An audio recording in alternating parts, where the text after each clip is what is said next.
नमस्कार दोस्तों, स्वागत है आपका हमारे YouTube चैनल न्यू एज ब्रेनियक में, जहां हम रोज आपके लिए नए नए टॉपिक्स पर नॉलेजेबल वीडियोस बनाते रहते हैं। आज हम बात करेंगे भारत के सबसे महान अर्थशास्त्री और गुरु चाणक्य के बारे में, जिन्हें उस समय कौटिल्य के नाम से जाना जाता था।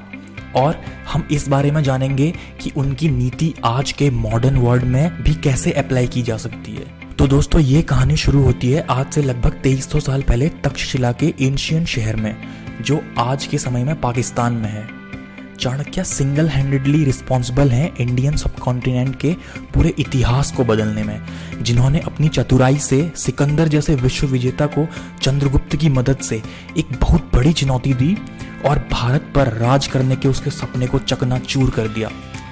चाणक्य ने राजपाट के विषय में दुनिया की सबसे पहले लिखी गई किताबों में से एक अर्थशास्त्र नाम की किताब लिखी, जिसमें बताई गई बातें आज के मॉडर्न कॉर्पोरेट वर्ल्ड और गवर्नमेंट में भी इम्प्लीमेंट की जा सकती है, या आप इसे अपनी डेली लाइफ, अपनी डेली स्टडी लाइफ में भी इम्प्लीमेंट कर सकते हैं। आज हम चाणक्य द्वारा बताई गई 4 बातों के बारे में जानेंगे, जिसे आप अपने बिजनेस या वर्क प्लेस में अप्लाई कर सकते हैं। तो आइए बात करते हैं इन 4 चीज़ों के बारे में।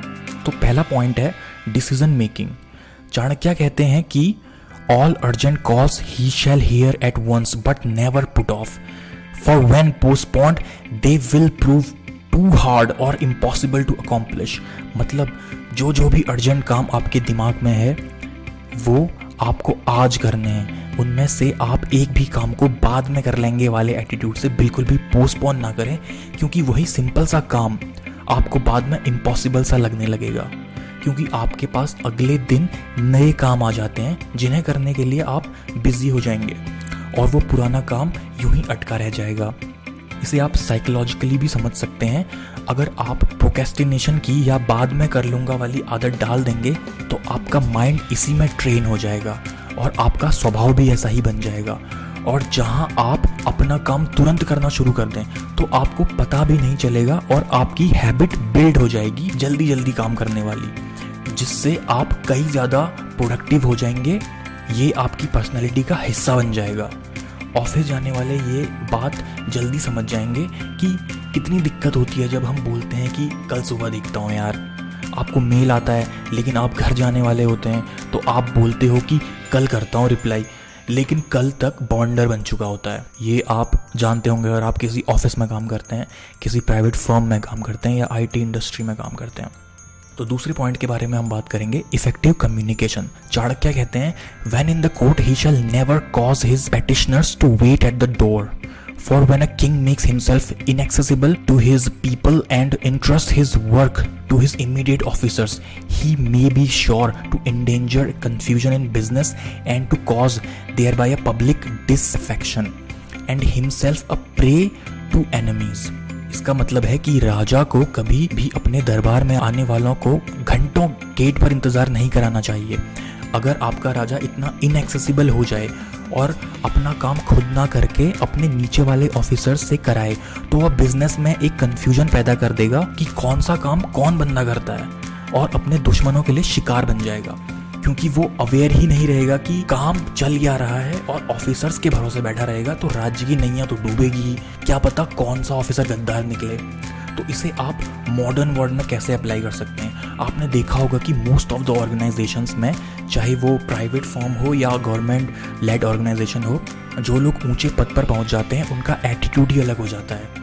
उनसे मिलना मुश्किल हो जाता है और कई बार अपॉइंटमेंट के बाद भी नंबर नहीं आता तो वो बात टाल देते हैं और बोल देते हैं कि इसके पास चले जाओ, उसके पास चले जाओ। ऐसे में आजकल गवर्नमेंट ऑर्गेनाइजेशन तो जैसे तैसे चल ही जाते हैं क्योंकि गवर्नमेंट उनकी फंडिंग करती है, लेकिन प्राइवेट ऑर्गेनाइजेशन जिनकी फंडिंग गवर्नमेंट नहीं करती है तो वो सड़क पे आने पर देर नहीं लगती। और छोटे एम्प्लॉयज़ द्वारा बड़े एम्प्लॉयज़ का काम करना या तलवे चाटना तो आजकल ट्रेंड बन चुका है। तो बॉटम लाइन ये है कि इफेक्टिव कम्युनिकेशन नहीं होगा कस्टमर्स और हेड ऑफ द ऑर्गेनाइजेशन के बीच तो बिजनेस नहीं चल पाएगा। तो तीसरे पॉइंट की तरफ हम आते हैं, कीप योर एम्प्लॉयज और कलीग्स हैप्पी। चाणक्य लिखते हैं कि in the happiness of his subjects lies his happiness, in their welfare his welfare, whatever pleases himself he shall not consider as good but whatever pleases his subjects he shall consider as good. मतलब ये कि राजा की खुशी जनता की खुशी में होनी चाहिए और राजा का भला जनता के भले में ही होना चाहिए। राजा को कोई भी काम खुद का भला बुरा देखकर कभी नहीं करना चाहिए, बल्कि जनता का भला बुरा देखकर करना चाहिए। इसे मॉडर्न वर्ड के रूप में देखना बहुत ही आसान है। अगर आप कोई बिजनेस चलाते हैं तो आपके अपने एम्प्लॉयज को खुश रखना होगा और उनकी ज़रूरतों को पूरा करना होगा या उनकी ज़रूरतों का ध्यान रखना होगा जितना कि आप रख सकते हैं, क्योंकि एट द एंड वही है जो आपका काम कर रहे हैं। अगर वही खुश नहीं रहेंगे तो वे मन लगाकर काम नहीं कर पाएंगे। अगर वो मन लगाकर काम नहीं कर रहे हैं तो काम में गलतियां होंगी, तो इसका मतलब है कि इसका नेगेटिव इम्पैक्ट पड़ेगा आपके ऑर्गेनाइजेशन पर और आपके बिजनेस पर। आप किसी भी सफल ऑर्गेनाइजेशन का एग्जाम्पल लेकर देख सकते हैं। अपने एम्प्लॉयज का वो सभी खास ध्यान रखते हैं। उनके ट्रांसपोर्ट से लेकर एक अच्छे हेल्थ इंश्योरेंस तक उनको सभी सुविधाएं दी जाती हैं, क्योंकि ये चीज़ें डायरेक्टली प्रोपोर्शनल हैं बिजनेस की ग्रोथ के। तो दोस्तों हम आगे बढ़ते हैं चौथे पॉइंट की ओर, जो कि है अकाउंटेबिलिटी। चाणक्य अकाउंटेबिलिटी के बारे में लिखते हैं कि वो लीडर्स कभी सफल नहीं हो सकते जो दूसरों को जिम्मेदार ठहराते हैं और खुद कोई भी अकाउंटेबिलिटी नहीं रखते किसी भी फेलियर के लिए। अगर आप कोई एम्प्लॉय या सपोज आप कोई बिजनेस रन करते हैं या किसी ऑर्गेनाइजेशन में आप ऊंचे पद पर हैं, अगर कोई एम्प्लॉय गलती करता है तो उन पर ब्लेम डालना बहुत गलत है। इससे उनकी परफॉर्मेंस पर और भी निगेटिव इम्पैक्ट पड़ेगा और किसी के द्वारा किए गए अच्छे काम के लिए उसे प्रेज करना ना भूलें। उसे प्रेज ज़रूर करें, जिससे उसका मनोबल बढ़ेगा और वो भी अच्छे काम और भी ज़्यादा फ्यूचर में कर सकेगा।